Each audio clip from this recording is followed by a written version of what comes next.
Tasan nyo, ipairan nyo naman yung sabing panunungkulan nyo, sana laganap at busila at malinis na yung puso, maging pag-ibig nyo para makamtan nyo at maramdaman nyo ng pag-ibig nyo sa tao. Ganon din ang pag-ibig ng Diyos nang inalay sa inyo. Katotohanan ba sinabi ko, katiwalay piso?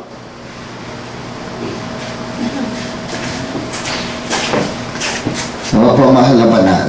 At narito po ang patunay sa inyong mga sinalita na kung paanong tinasabi ng Panginoon na ako ang daan at ang katotohanan at ang buhay, sino may di makaparoroon sa Ama kundi sa pamamagitan ko.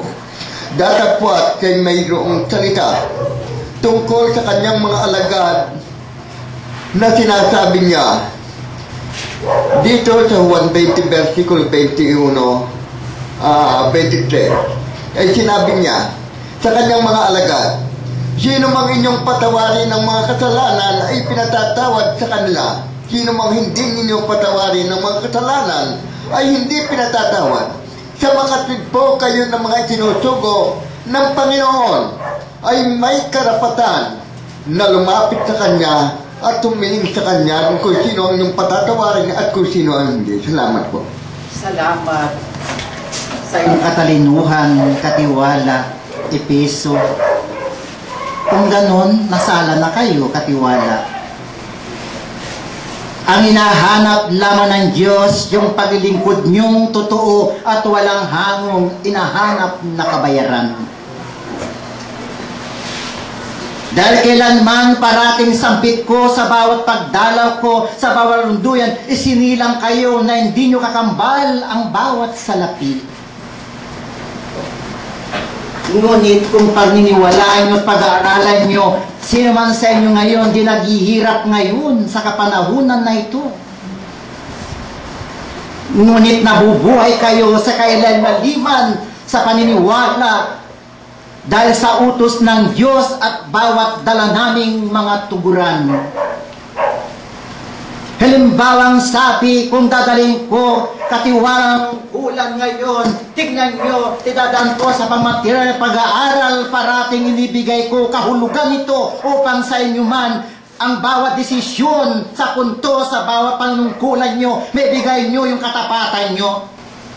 Tignan nyo ang nasabing tao. Bago ikulong isang taong nakasala, para mapatunayan dapat mayroong abogado.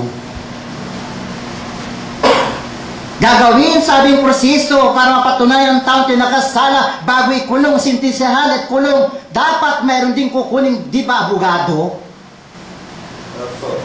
At ngayon, alimbawang sabi sa pag-aaral na ito, at sinabi ko sa inyo kanina, walang makakarating sa aking Ama kundi sa aking anak. At ngayon, kung paniniwalaan nyo, makakarating ka kaya sa kalangitan kung wala kaming mga banal na espiritu?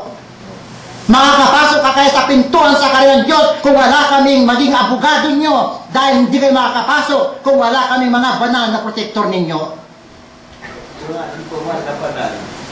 Kaya wala nang bastardo sa inyo. Ang iwan nyo, yung katawang lupa nyo, ngunit ang Espiritu sa pamagitan namin. Kaya parating sinasabing mga makipag-aral ka sa oras ng sabing kapulungan, makipag-anibersaryo ka sa oras ng anibersaryo upang yung karagdagan bitbit ng turo ng banal. Sa oras na yun, kapag nakinig ka, pag-uwi mo, may babaunin ka. Ano pang hanapin mo? Pag-uwi mo, ano mang bagay maging problema, mayroon pang magagamit sa pamagitan turo naming mga banal na espiritu.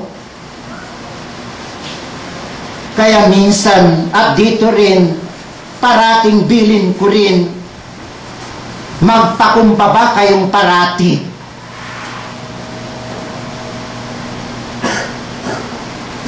Dahil kailanman pantay-pantay lamang kayo.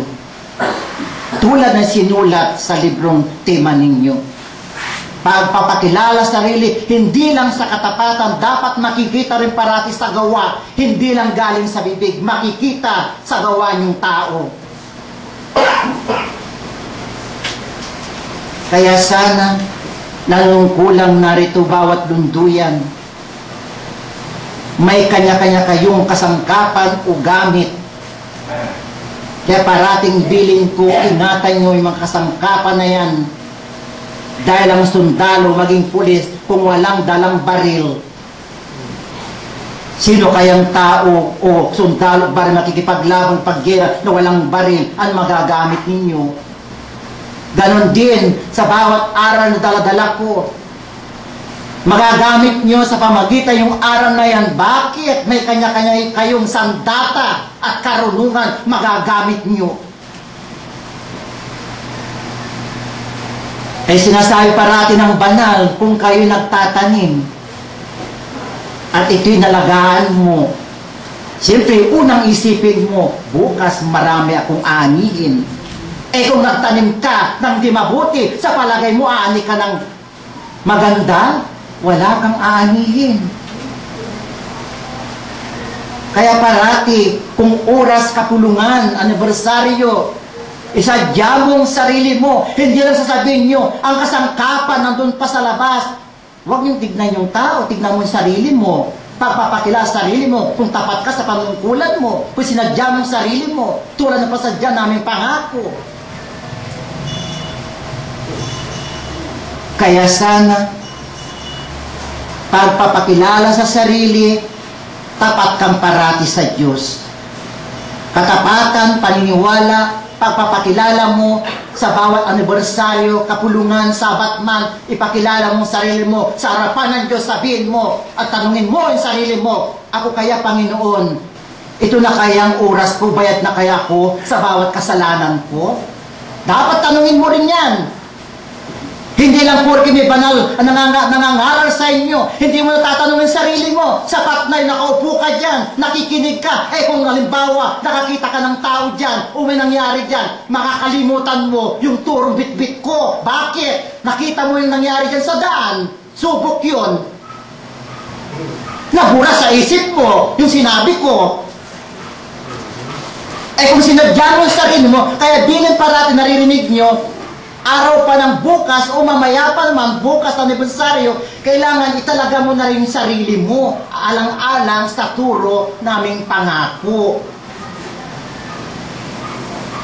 Dahil sino nangarap? Kung ako lang tatanungin nyo, kailangan kaya sabihin ko sa inyo, sa harapan nyo, wala na akong kamatayan. Wala na akong gutom, wala na akong uhaw. Bakit? Espiritu na ako. Ngunit kayo, tao pa rin. Nasusugatan pa rin. Nasusubukan pa rin.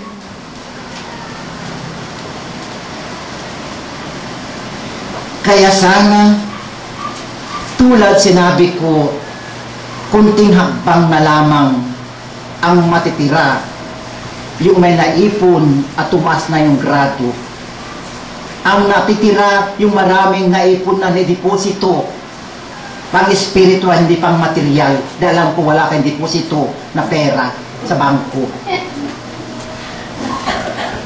Wala kayong may withdraw. Ngunit yung karunungan, deposito nyo mga anak, kapag yan, dumating yung sabing bagay na kinuran ko, natural, mayroon kayong may withdraw. Sasabihin nyo, salamat kay St. Martin.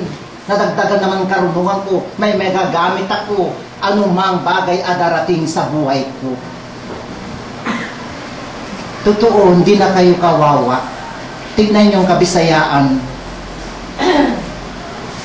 Ngunit alam ko, hindi ko na dapat pang sabihin sa inyo. Dapat tignan niyong parati.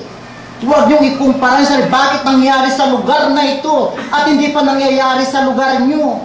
Hindi ko naman sasabihin yung ginagawa, hindi nila ginagawa. Pagpapakilala lamang na lahat na narito ay binabawi na ng Diyos.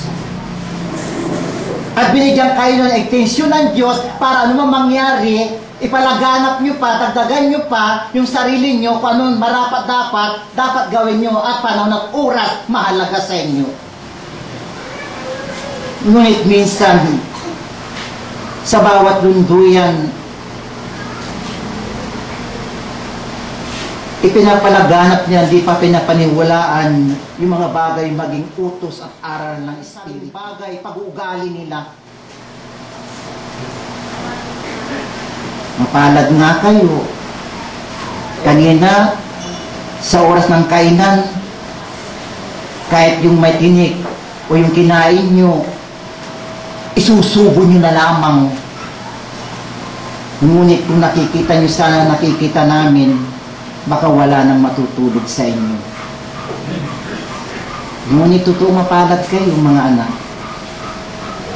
Ang karunong ang turo umaagos na parang tubig sa inyo. Dahil ang tubig, kung paniniwalaan nyo, gaano mang itambak nyo sa dagat, tabunan nyo man malaking bato, gagawa ng tubig na para ang tubig makalabas. Ganon sana rin kayo. Kaya darating ang bukas, makipaglaban kayo alang-alang sa turo ng Diyos at kayo maging sundalo, pinili niya alang-alang kahit nasusugatan kayo sana. Ipaglaban nyo, ipalaganap nyo na sana ang mundo nyo ito o daigdig nyo ito sa pamagitan nyo bilang sundalo ng Diyos. Ipaglaban nyo para makamtan nyo yung kapayapaan na pinapangarap ng tao. Ang karunungan, mga anak, malawak. Pagpapakilala sa sarili, kilalanin mo rin sarili mo. Ang nagawa mo kaya dahil lumilipas parati ang panahon, nanungkulan. Taon-taon nag-iibang kalendaryo. Taon-taon nag-iiba rin ang edad ninyo. Sana may nideposito na kayo para dati ng bukas may magagamit kayo. Kaya Piso, 62. Pensyonado ka na. Buwan-buwan may tinatanggap ka. Kaya, sana bigyan nyo ng kahulugan itong aral na bitbit ko. Hangad ko ang katiwasayan at kaligayahan nyo, lalong hangad ko na sana anumang dala ng panahon at unti-unti ang akta nangyayari na ang mga sinulat sa libro, binabawi ng Diyos. Sana bago dumating yung aktang yun, unti-unti nangyari, sana kayo nanungkulan sa bawat lunduyan, mayroon na kayo sanang batas na pinairal na makakabuti sa bawat inyong nasasakupan.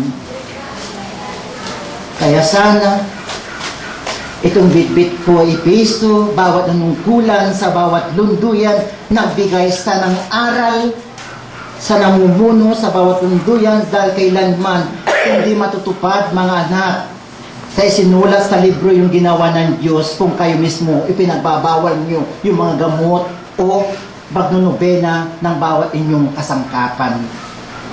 Hindi matutupad ang ginawa ng Diyos ng mga unang panahon na ng Diyos. Mabuti pa nga kayo ngayon, nakakalakad kayo, hindi kayo makalakad na nakasapatos, hindi nakachinelas ang Diyos noon at kami noon, wala kaming chinelas. Nakakalakad, hindi kayo nakakalakad ngayon kung wala kayong bagong damit.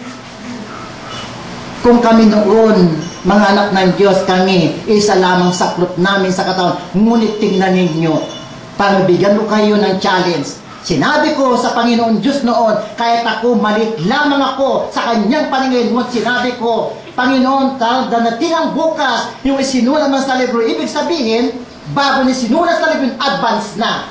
Sinabi ko sa kanya, daring sanang bukas, magkatawa o gagamit sana ako ng isang taong pipiliin nyo upang naging bukas yung aral na hindi ko magulas na dahil ako noon naging pari rin at naging guro at naging doktor pa. Ngunit sa kadahilanan, saglit lamang ang buhay namin noon. Kung sinabi ko sa Diyos, kailangan Panginoon pagdating ng bukas kung ano man matutupad, sinulat sa libro, lumitaw man ang bagong anyo o sabing lugar o sabing panahon, sana pababain mo ako muli upang yung mga aral maging turo ko, may bigay ko naman sa kanila upang may mga tao makinig sa akin, makipag-aral sa akin, ay may pagkaloob ko, yung dapat may pagkaloob ko, at ngayon ang nangyayari sa inyong harapan, mga kaibigan ko. Kaya huwag kayong matakot. Gaano man sa ungin yung hirap o maging problema, aalalay kaming mga pangako. Kahit anong mangyari sa inyo, kung nakikita ng Diyos, yung tapat kayong parati, anong dapat katakutan, sinabi ko, kami ang magiging abogado, tagapagligtas nyo, tagapangako mga banal, upang pagdating ang bukas, ano man mangyari, maging subo, andyan kami parati, aalala sa inyo. Kaya, huwag na kayong matakot. Wala, hindi na dapat maghari yung takot sa inyo. Bakit? Mayroon ng banal na nangako sa inyo. Kaya may kanya-kanyang kasangkapan, may kanya-kanyang espiritu. Kaya sana nanungkulan, sana tulad ng narinig nyo, anumang kipot ng daan sa pamagitan nyo, makakalabas kayo dahil sa inyong panunungkulan at kalinisan ng puso at kalinisan yung kaisipan. Itong bitbit ko maging aral, sana mapagbigay sa ng aral at karagdagan sa inyong karunungan, maging talino nyo, sana itong bitbit ko, mga nakaibigan ko, makaragdag upang darating pang panahon sa harapin nyo, makipaglaban kayo alang-alang sa harapan ng Diyos, alang-alang sa panunungkulan nyo. Salamat at paalam na sa inyo. Kung ganun, sumayong banal kong bendisyon, ipairal nyo nungkulan ang kapayapaan. Dapat parating bilin po ang turo ng bawat banal sa bawat inyong duyan, inyong pag-ingatan, dahil kailanman harapin nyo panibagong buhay, kahirapan, ang malaga, anumang dalang panahon, mangyari man, matupad man ang akta, ang Diyos parating nandyan, si St. Martin de Porres, salamat at paalam na sa inyo.